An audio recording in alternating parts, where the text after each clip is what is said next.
Lo hace usted a propósito, ¿verdad, señor Morticio? Es que es injusto. ¿Qué va a saber usted de justo o injusto por causa del humo de una máquina? Ah, En cambio, señor Morticio, hay historias que tienen que ver con esta situación de lo justo y lo injusto, que estoy seguro que definitivamente le iban a dar mucho en qué pensar sobre ciertas cosas. ¿sí? En efecto, el día de hoy, hablando de cuestiones de justo o injusto, veremos que en algunas ocasiones, cuando fallan las leyes humanas, otras pueden entrar en acción para poder enderezar el curso de las situaciones. Una vez más, es para nosotros un placer darles la bienvenida a las sombras.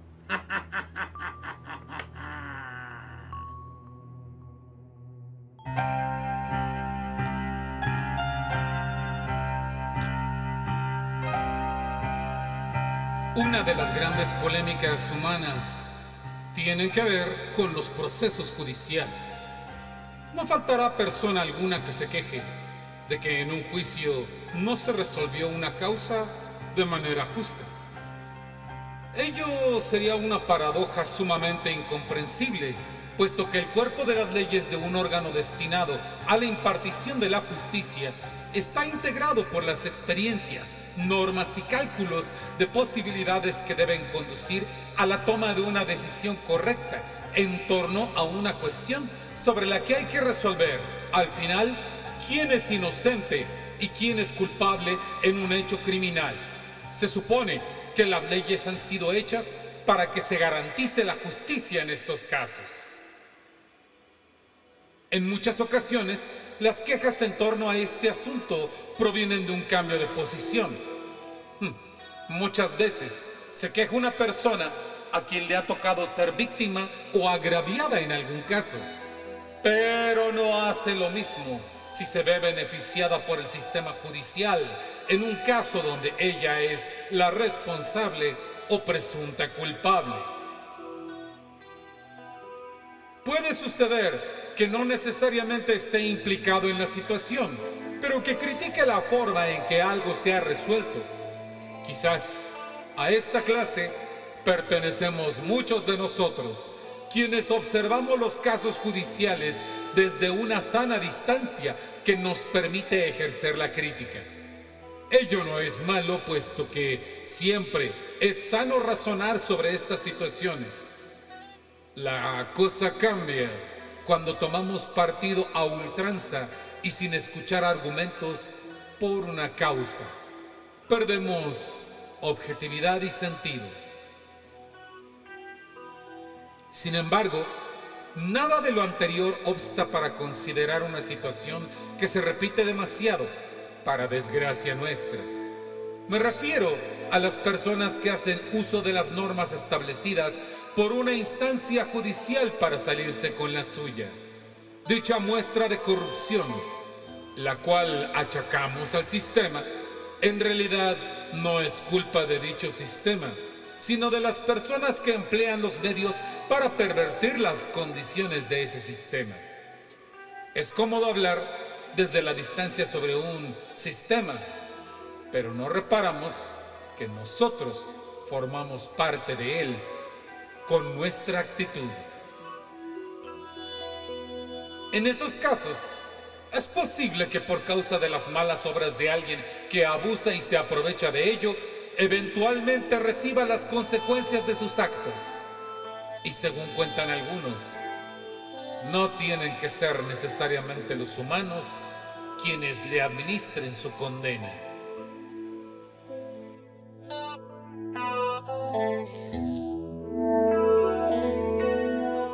Si vos habéis concluido vuestra exposición, su señoría.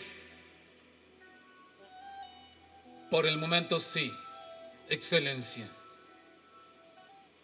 Procedamos entonces a la declaración del testigo señor Pedro García, según consta en el acta.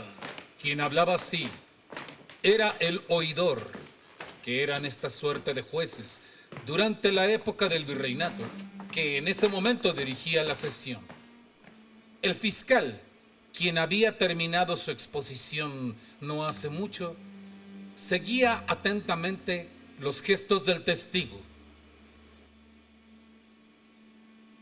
En las actas consta que vos, Pedro García Villar, habéis sido convocado para rendir vuestro testimonio sobre los muchos maltratos de que se acusa a don Santiago, quien en este momento es llamado el acusado. Ah, sí. Es que quisiera aclarar, Usía, que en realidad no tengo nada que decir. ¿Qué? Moción de orden, señor fiscal. Su Excelencia, solicito permiso para requerir el testimonio por el que Pedro García Villar ha sido invitado a comparecer ante esta audiencia. Concédase.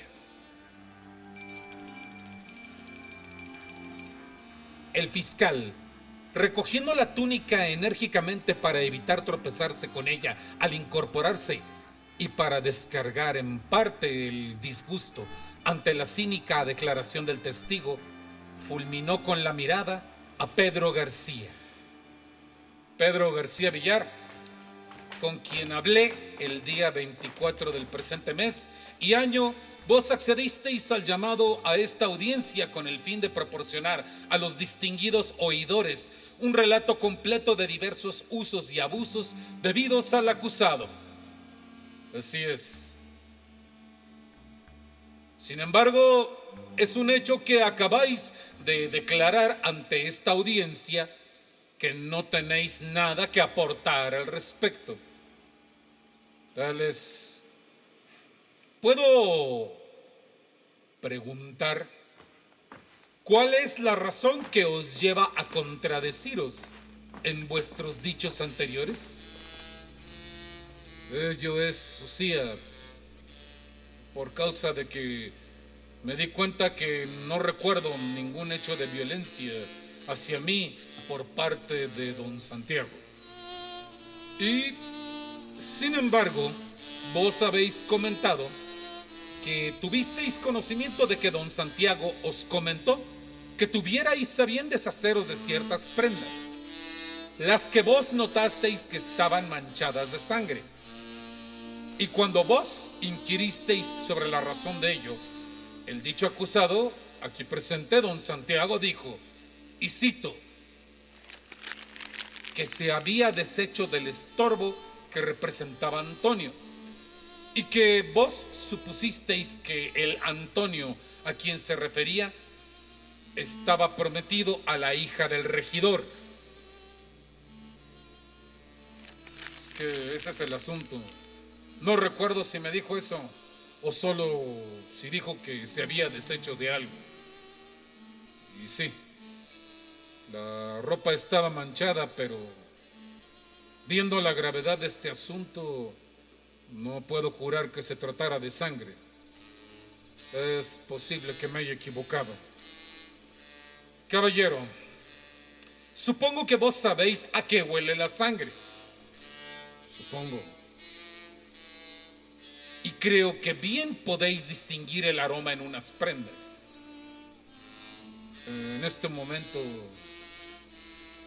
no estoy seguro que así fuera con esa ropa.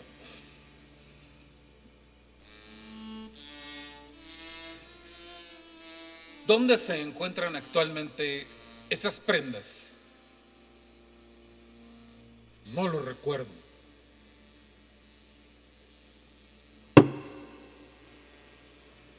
El fiscal comenzó a perder la paciencia al escuchar las evasivas respuestas de Pedro García, quien miraba constantemente hacia donde se encontraba don Santiago, riendo con un gesto sardónico al ver lo que ocurría, ampliamente complacido. ¿Desde hace cuánto trabaja para don Santiago? Excelencia, ¿vuestro interrogatorio va a demostrar algo? Sí, si sus excelencias así me lo permiten. Sea pues. Os he preguntado que desde hace cuánto trabaja para don Santiago. No veo para qué es esa pregunta, Usía. ¿Puede contestarla?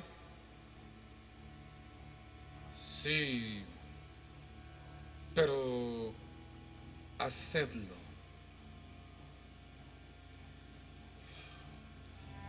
Desde hace 10 años. ¿Podría decir que es un siervo que goza de la confianza de don Santiago? Nuevamente, Lucía, no entiendo. ¿Puede responder?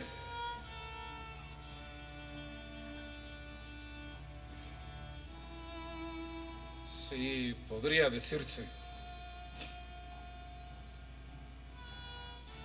¿Estoy en lo correcto al afirmar que si don Santiago fuera culpable, vos os veríais perjudicado notablemente en vuestra posición? Bueno,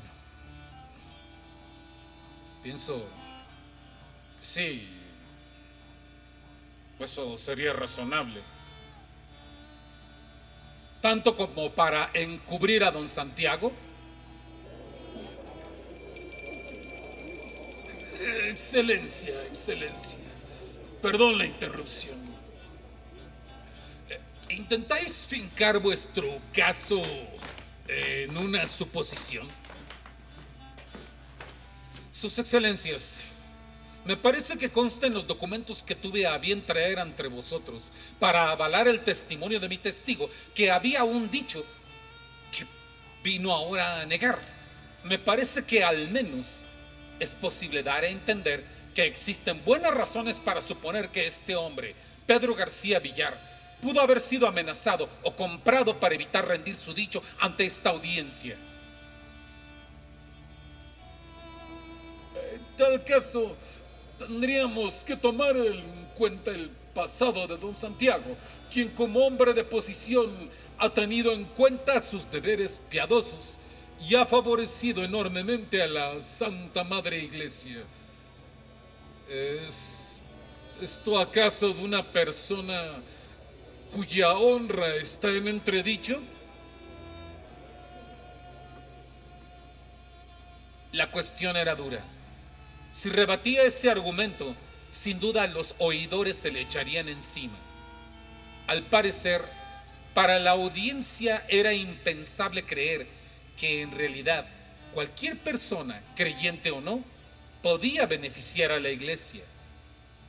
Pero sin duda, lo que más encocoraba al fiscal era la manera insultante en que don Santiago sonreía. Sin embargo, se vio obligado a claudicar.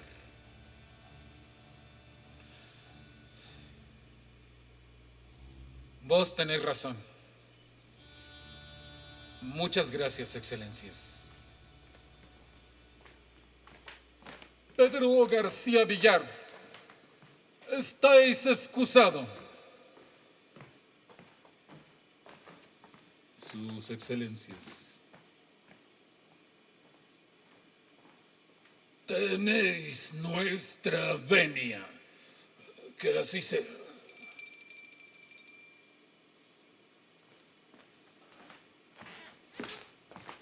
Honorable audiencia, hemos escuchado que varios testigos a lo largo de estos días han rehusado prestar testimonio. Es obvio que, por consiguiente, no existe nada que pueda inculpar a don Santiago, nombrado como el acusado, a mi parecer, de manera poco certera. Ya lo veo venir. Disculpad. ¿Su excelencia solicitó la palabra? No, Usía. Proceded. Gracias.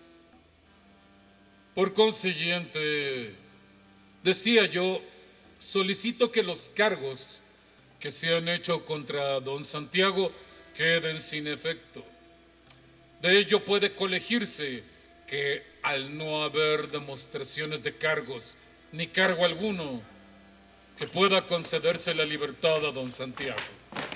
Su excelencia, ¿algo que decir? Algo que decir, sí, pero no como fiscal. Considero que, por la naturaleza de mi dicho, debería quedarse fuera de expediente. Que el escribano deje de anotar. Mándese y cúmplase. Puede proceder. Tengo entendido que hay una grave acusación sobre este hombre, en el sentido de que se le ha responsabilizado de la muerte de un regidor, del prometido de la hija del regidor, y que en tiempos pasados se ha visto acusado de maltrato a los siervos e indios a su cargo, que se ha acusado de forzar la voluntad de sus siervas. Su excelencia, hemos escuchado ya todo eso en el proceso. Moción de orden, licenciado. Por eso se ha mandado que quede fuera del expediente. Permite el dicho del fiscal. Sea pues. Decía, todo ello ha sido señalando al dicho don Santiago como presunto responsable. Declaro aquí, ante Dios Todopoderoso, que lamento mucho no haber podido llevar a profundidad estas pesquisas por bien de la verdad en este proceso. Mas yo espero que de la misma forma en que por derecho y por ley este hombre puede ser absuelto, su propia conciencia se encuentre libre de evidencias, pues compete a la justicia divina el enmendar aquello que la ley humana en sus imperfecciones no puede resolver. Para ello, queden las evidencias que se han citado como un modo de motivar en el futuro la reflexión en torno a lo siguiente. Si el río suena, es porque agua lleva. Sencillamente, pienso que con tantas acusaciones es demasiado conveniente que ahora ninguna proceda. Una persona inocente no despierta sospechas. La virtud no hace ruido. El vicio sí. Muchas gracias, excelencias. Cuando los oidores dieron fin al proceso, don Santiago sonrió una vez más. Ahora, de manera amplia y franca, con toda la sinceridad que le permitía el cinismo. En efecto, don Santiago tenía todo el poder económico y social que le permitió en aquella ocasión comprar su impunidad. En una época donde la reputación era moneda de cambio para tratos comerciales ilegales, bastaba conseguir esa reputación con los medios al alcance a lo largo de toda la historia de la humanidad. Uno de esos medios era el económico. Había sido difícil al principio idear la estrategia que permitiría echar por la borda los alegatos de la fiscalía. Pero una vez que cada uno de los testigos aceptaba la compra de su silencio, el asunto se tornaba cada vez más sencillo.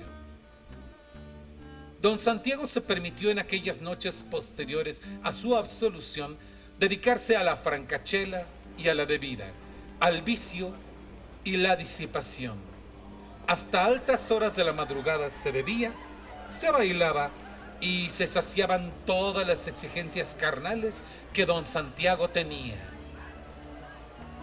Más ocurrió que una noche le sorprendió que dentro de las fiestas de su casa, en una ocasión, llegó a él una hermosa dama. Y no porque no acostumbrara rodearse de bellezas, sino porque a ella la conocía. Era la prometida de Antonio, uno de los dos hombres que él había demostrado en juicio que no mató. El otro era el regidor, el padre de Ana. ¿Acaso vendría a reclamarle? Por sí o por no, le pidió que se sintiera cómoda y mandó que le trajeran una copa. Y mientras rechazaba ambos ofrecimientos, ella se explicó sin rodeos. Vengo a solicitar vuestra ayuda. Don Santiago analizó la situación como buen crápula que era. Si la mujer había ido a esas horas de la noche, es porque la ayuda que precisaba era urgente. Por consiguiente, podría exigir en esas condiciones un pago a modo para satisfacer sus apetitos. Y de todos modos, siempre le había gustado Ana. Así que accedió a que ella lo llevara por parte de la ciudad caminando. Pasaron más allá de la Plaza Mayor y yendo en dirección de la Plaza de Santo Domingo, se detuvieron frente a un portón. Don Santiago no dijo mucho. Esperó que la muchacha entrara para seguirla.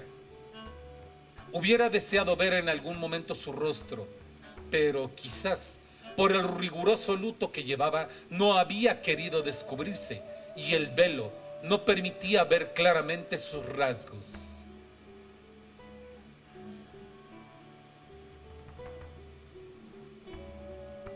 Está muy oscuro, señora mía.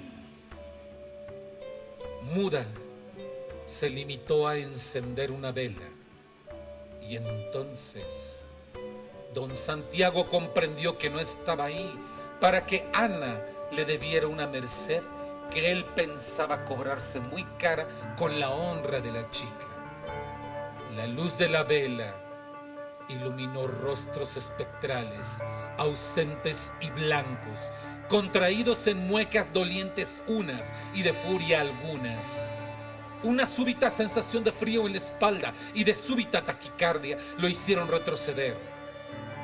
Pero por si el espectáculo anterior no fuera suficiente, una gélida y huesuda mano lo contuvo firmemente del hombro. No saldrá de aquí sin ser castigado, don Santiago. No estábamos esperando. Ahora nos toca a nosotros juzgarlo. En su frenética carrera por escapar y perdiendo ya toda compostura, le arrancó accidentalmente el velo a Ana. En vez del dulce rostro de la joven hermosa que había sido en vida, la macabra risa de una calavera lo miró desde la negrura de sus órbitas vacías. En algún momento de su escape, ya fuera de la casa donde había sido llevado, se tropezó y se desvaneció. Había sido demasiado.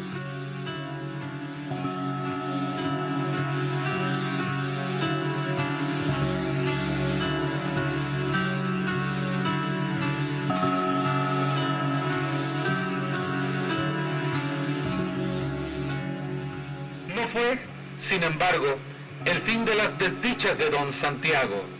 Cuando despertó, buscó refugio en el convento de Santo Domingo. Explicó, sin mencionar nada sobre sus iniquidades y culpas, que lo seguían sombras y espectros horrendos.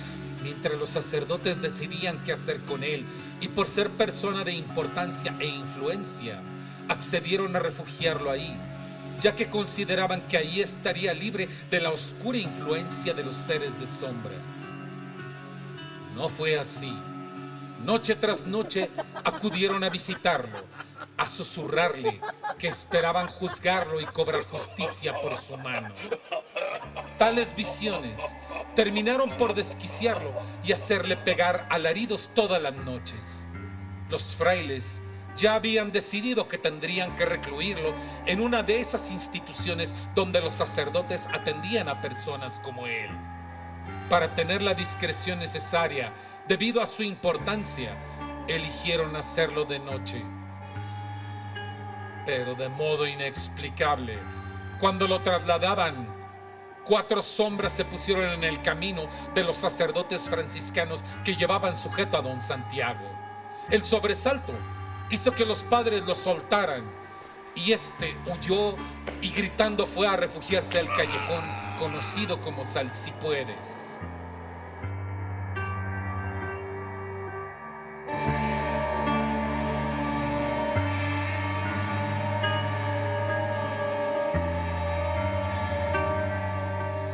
Los hermanos solo atisbaron en aquel lugar que el cuerpo inerte de quien había sido conocido como don Santiago estaba tirado en el suelo.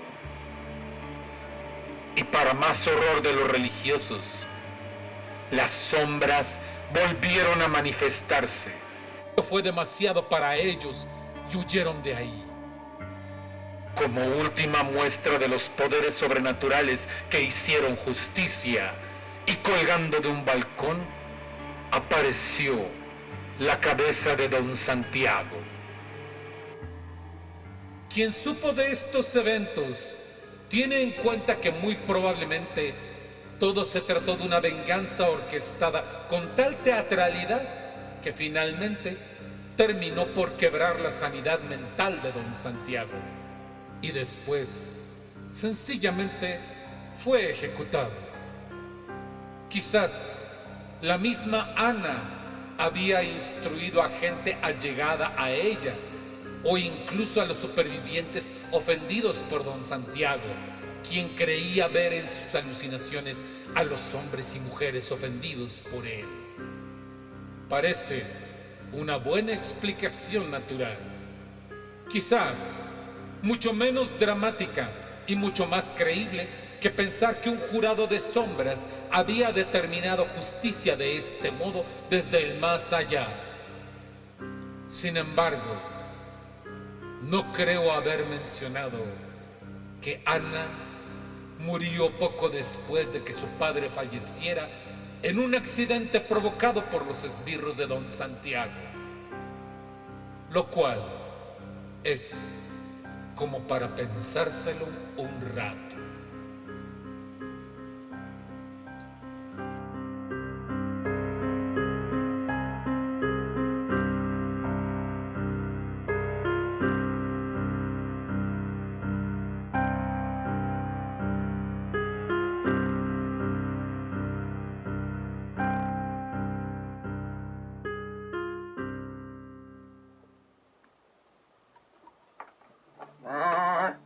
Al final todos la pagan, ¿verdad?